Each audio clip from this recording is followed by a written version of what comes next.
much reading you do in a day. You read the newspaper, emails, street signs, and directions. Reading is critical to academic success, economic opportunities, and quality of life.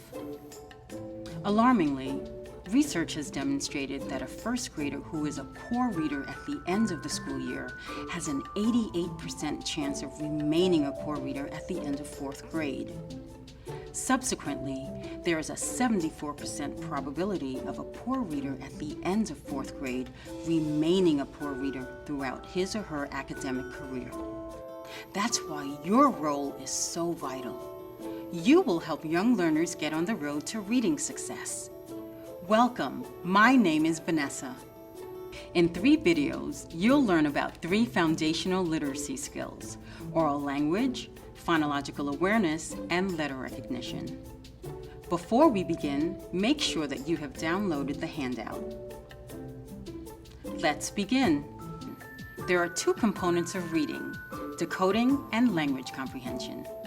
Decoding is translating symbols on a page into words. In other words, to be skilled readers, students need to instantly recognize words. Language comprehension, which we'll refer to as oral language, is the focus of this video. Oral language is understanding language at a listening and speaking level. Now I'm going to introduce a few activities for developing oral language. The first activity is naming. Naming involves your students naming items related to different topics and categories. By naming items and categories, you help the students organize their language for better retrieval. You might have your students name fruits.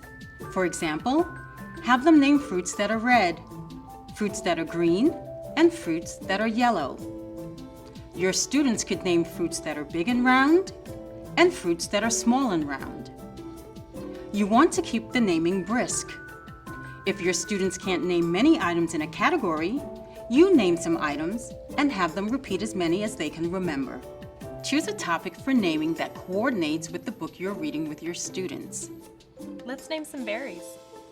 Raspberry, blueberry, boysenberry, Good job. Let's name some melons. watermelon, cantaloupe, Honeydew? honeydew, yeah. I'm going to say a sentence and I want you to repeat it after me. An apple is red and a plum is purple. An apple is red and a plum is purple. Good. Now you try a sentence. An orange is orange and an apple is red. Good job. Another activity that builds oral language is dialogic reading. Dialogic reading means that as you read to a student, you want to have discussions or dialogues with him or her. You do this by asking your students simple questions and by adding information to their responses. You can use dialogic reading as you read books with your students. Dialogic reading looks like this.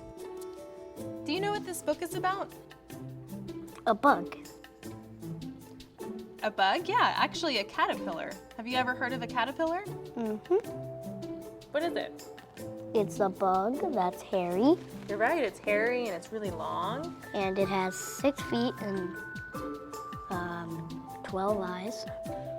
Well, based on what you know about insects, what do you think this caterpillar might eat?